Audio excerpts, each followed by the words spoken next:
Hi guys, welcome to TechViewHub. This is the continuation video of media player with seekbar.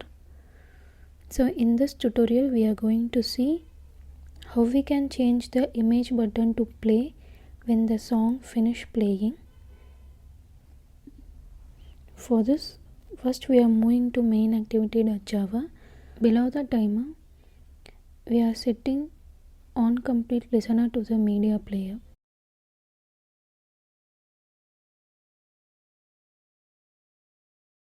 Media player dot set OnCompletionListener.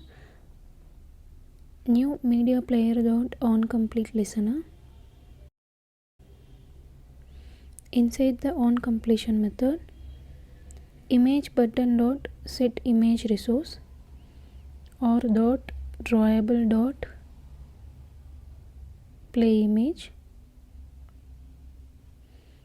So we have done it. Now we are running the app.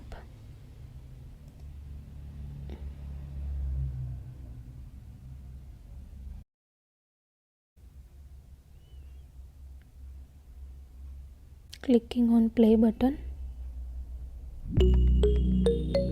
Moving to near the end of the music.